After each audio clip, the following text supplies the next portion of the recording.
সুধী দর্শকবৃন্দ, আমি সৌভিক নন্দী বলছি।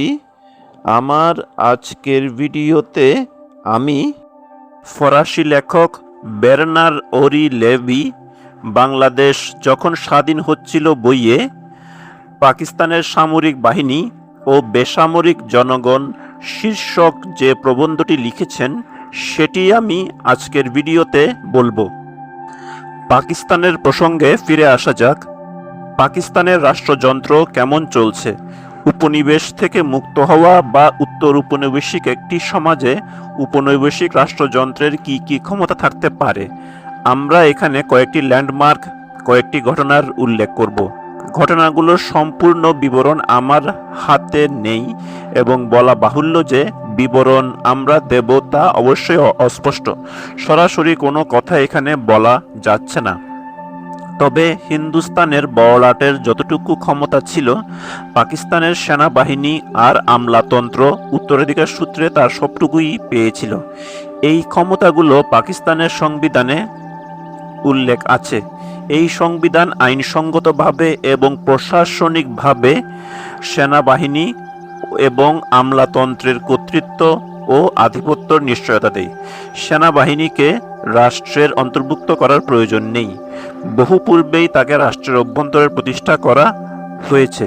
রাষ্ট্রের উপর তার ক্ষমতা প্রয়োগ করার কোনো দরকার নেই। আইনসঙ্গতভাবে সেনাবাহিনী নিজেই রাষ্ট্রযন্ত্র। সংবিধানে সেনাবাহিনীকে যে অর্থসংস্থানগত স্বাধীনতা দেওয়া হয়েছে, অর্থাৎ টাকা পয়সা কোথা থেকে আসলো বা কিভাবে খরচ হলো তার হিসাব সেনাবাহিনী নিজেকে ছাড়া আর কাউকে দিতে বাধ্য নয়। সেই স্বাধীনতা সেনাবাহিনীর ক্ষমতার প্রাথমিক নিশ্চয়তা। কেন্দ্র এবং প্রদেশের মধ্যে প্রাতিষ্ঠানিক ভারসাম্যর যে অভাব রয়েছে সেটা হচ্ছে সেনাবাহিনীর ক্ষমতার দ্বিতীয় নিশ্চয়তা। রাষ্ট্রের আইন প্রণয়নকারী বিভাগের উপর শাসন বিভাগের যে আধিপত্য রয়েছে সেটি হচ্ছে তার কর্তৃত্বের তৃতীয় একটি স্তম্ভ। আমরা জানি পাকিস্তানের ইতিহাসে এটি একটি পার্লামেন্টারি পর্ব ছিল। এই পর্বে সংসদের অধিবেশন হয়েছিল বছরে গড়ে মাত্র 30 দিন। এই সময়ে পাকিস্তানের সংসদ 160টি আইন পাশ হয়েছিল, অথচ একই সময়ে পাকিস্তানের গভর্নর জেনারেল 376টি অধ্যাদেশ জারি করেছিলেন। পাকিস্তানের সেনাবাহিনী আর আমলাতন্ত্র হচ্ছে সার্বভৌম দুটি গোষ্ঠী, তাদের উপর কারো নিয়ন্ত্রণ নেই।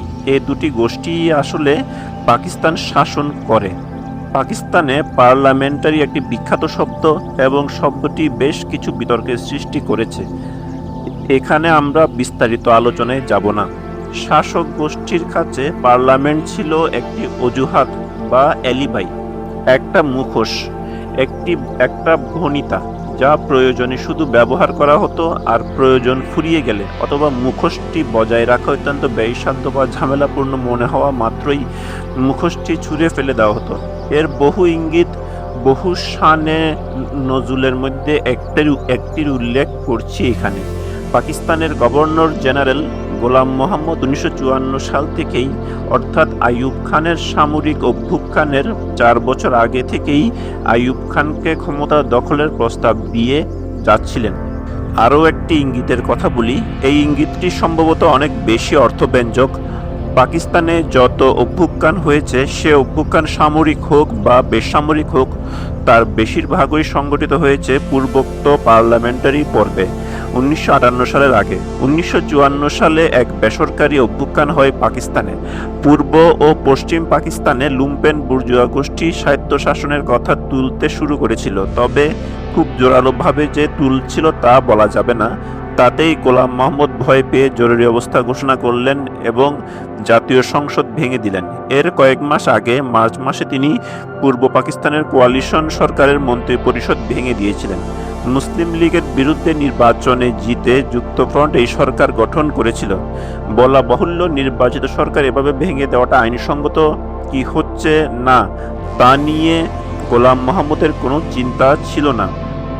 পাকিস্তানের রাষ্ট্রযন্ত্র এর আগে 1953 সালের এপ্রিল মাসেও সরকার এবং মুসলিম লীগের অভ্যন্তরে খাজা নাজিমউদ্দিনের কোটারি ভেঙে গুঁড়িয়ে দিয়েছিল। সব ক্ষেত্রে রাজনীতিবিদদের হাতে যে ক্ষমতা ছিল তা ছিল একেবারে লোক দেখানো। উইংস বা পর্দার আড়াল থেকে তাদের চেয়ে অনেক ক্ষমতাবান কিছু শক্তিধর ব্যক্তি বা গোষ্ঠী নেতা পুতুলগুলোর সুতা টেনে টেনে নাচাতো, আর প্রয়োজন হলে পুতুলগুলো ভেঙে গুঁড়িয়ে ফেলতো। এইসব ঘটনার অর্থ হচ্ছে 1958 সালে আইয়ুব খানের ক্ষমতা দখল এবং এরপর 1959 সালে ইয়াহিয়া খানের ক্ষমতারোহণের মধ্য দিয়ে পাকিস্তানের রাজনীতির সত্যিকারের বা গুণগত কোনো পরিবর্তন সাধিত হয়নি। আইয়ুব নির্বাচিত প্রার্থীর অযোগ্যতা অধ্যাদেশ নামে একটি অধ্যাদেশ জারি করেন। এই অধ্যাদেশের কাজ ছিল দুর্নীতি দূরীকরণের নামে কার্যত আইয়ুবের প্রতি সহানুভূতিশীল নয় এমন সব রাজনীতিবিদের কার্যকলাপের উপর নিষেধাজ্ঞা আরোপ করা। রাজনীতিবিদেরা এমনিতেও অবশ্যই রাজনীতি থেকে নির্বাসিত ছিলেন। আইয়ুব এই নির্বাসনকে আইনসঙ্গত করেছিলেন এই যা। এরপর আইয়ুব সংবাদপত্রের কণ্ঠরোধ করলেন এবং মার্শাল ল জারি করলেন। আইয়ুব এত সব কিছু করতে পারলেন কারণ তার হাতের মুঠোয় থাকা রাষ্ট্রযন্ত্রটি এত শক্তিশালী হয়ে উঠেছিল যে অন্য কোনো কিছুকে পাত্তা না দিলেও তার চলত। এমন বলা যাবে না যে পাকিস্তানের রাজনীতির সত্যিকার সামরিকীকরণের পরিমাণ এর সংসদীয় গণতান্ত্রিকীকরণের চেয়ে অনেক বেশি ছিল। পাকিস্তানের ক্ষমতা বলয় আগাগোড়া স্বৈরাচারী এবং সামরিক বাহিনী কর্তৃক নিয়ন্ত্রিত ছিল। এই দিক থেকে দেখলে 1947 থেকে 1971 সাল পর্যন্ত পাকিস্তানের মৌলিক কোনো পরিবর্তন হয়নি। অনেকেই মনে করেন যে 1958 সালের আগে পাকিস্তানে সংসদীয় রাজনীতি ছিল এবং 1958 সালের পরে পাকিস্তানের রাজনীতির অতি সামরিকীকরণ হয়েছে। এই সাধারণ ধারণাটি ভুল এ কারণে যে এই দুটি পরিস্থিতির আড়ালে আছে সেই একই মূর্খতা ও অবিমৃষ্যকারিতা যা পাকিস্তানের মূল ভিত্তি। এটা ঠিক যে পাকিস্তানের ক্ষমতার পেন্ডুলাম, আইনের শাসন আর অভ্যুত্থান বেসামরিক ব্যক্তিবর্গ আর সামরিক জান্তা, রাজনীতিক আর টেকনোক্র্যাটদের মাঝখানে ক্রমাগত দুলতে থাকে। এটা সত্যি যে এক সময় বেসামরিক শক্তির প্রাধান্য থাকে এবং কিছুদিন পরই সামরিক শক্তি তাদের হাত থেকে সরকার পরিচালনার দায়িত্ব কেড়ে নেয়। কিন্তু সামরিক আর বেসামরিক প্রশাসকদের নিয়ন্ত্রণ কে করে সে প্রশ্ন করে কোনো লাভ নেই, কারণ উভয় ক্ষেত্রে ক্ষমতার কাঠামো মূলত একই থাকে। যে প্রশ্নটি করতে হবে এবং সেটাই একমাত্র প্রশ্ন, এই দুই দলের পারস্পরিক দ্বন্দ্ব এবং দাম্ভিকতার তাৎপর্যটা কি এবং কেন বারবার এই দুই দলের একটি অপরটিকে স্থানচ্যুত করে।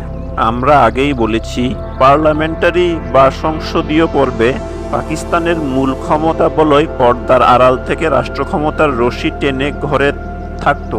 আইয়ুব খানের আমলে এই ক্ষমতা বলে অদৃশ্য হয়ে যায় এবং আইয়ুব একটি নতুন সংবিধানের প্রতিশ্রুতি দিয়েছিলেন। ইয়াহিয়া খানের আমলে সেনাবাহিনী আবার ক্ষমতা দখল করে, কিন্তু ইয়াহিয়াও বেসামরিক সরকারের হাতে ক্ষমতা প্রত্যর্পণের প্রতিশ্রুতি দিয়েছিলেন। অবশেষে ভুট্টোর আমলে এসে মনে হলো ক্ষমতা বুঝি বেসামরিক ব্যক্তিদের হাতে চলেই এসেছে। কিন্তু প্রকৃতপক্ষে ক্ষমতা বলয়ের নাগপাশে ভুট্টো সাহেব যেভাবে আষ্টে পৃষ্ঠে বাঁধা ছিলেন, তেমন দুর্ভাগ্য পাকিস্তানের জন্য অন্য শাসকের হয়নি। পাকিস্তানের ক্ষমতার পেন্ডুলামে এক অদ্ভুত হিন্দোল এবং একাধিক অদ্ভুত দুই গোষ্ঠীর দ্বান্দ্বিক টানা পড়েন। যে ক্ষমতা চোখে দেখা যায় পাকিস্তানে, সেটা আসলে ক্ষমতা নয়। দৃশ্যমান ক্ষমতার সাথে বাস্তব ক্ষমতার কোনো মিল নেই। সামরিক ক্ষমতা বলয় বেসামরিক সরকারগুলোর দিকে আক্রমণোদ্যত হয়ে ছুটে আসে। এরপর বেসামরিক সরকারের প্রেতাত্মা তাড়িয়ে বেড়ায় সামরিক জান্তাকে। সেনাবাহিনী যেন ক্ষমতা দখল করে সেই ক্ষমতা বেসামরিক সরকারের হাতে তুলে দেবার জন্য।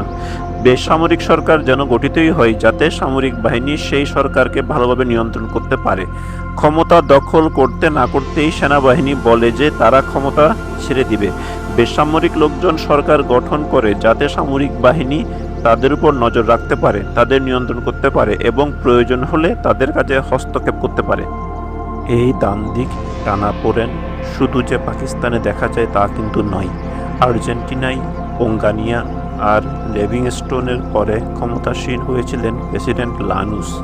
তিনি পেরোবাদ রাজনৈতিক ব্যক্তিত্ব জুয়ান পেরনের নামাঙ্কিত এক মতবাদ যার সুনির্দিষ্ট সংজ্ঞা দেওয়া কঠিন এর ডাক দিয়েছিলেন এবং গ্র্যান্ড অ্যাকুর্ডো ন্যাশনাল বা বৃহৎ জাতীয় সংহতির প্রস্তাব দিয়েছিলেন।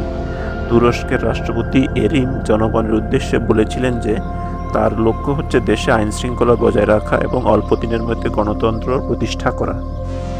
প্রেসিডেন্ট এরিমের আগের সরকারগুলোর সময়ে 1961 থেকে 1971 সালের মধ্যে তুরস্কে সেনাবাহিনীকে কখনো রঙ্গমঞ্চে দেখা যায়নি, দেখা যাওয়ার কথাও নয়, কারণ সেনাবাহিনী প্রকাশ্যে বেসামরিক গোষ্ঠীর হাতে সরকারি ক্ষমতা প্রত্যর্পণ করেছে, কিন্তু পর্দার আড়াল থেকে ঠিকই তারা সর্বাধিক ক্ষমতাধর প্রতিষ্ঠান জাতীয় নিরাপত্তা পরিষদের মাধ্যমে যাবতীয় মধ্যস্থতার কাজ চালিয়ে গেছে।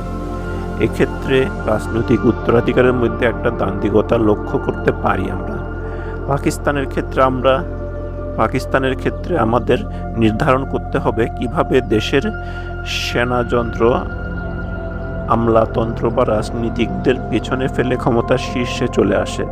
আমাদের ব্যাখ্যা করতে হবে কারা বা কোন জিনিসটা সেনাযন্ত্রকে এই কাজে প্ররোচিত করে, কারা তাকে নিজের পেশি শক্তি প্রদর্শন করতে বলে।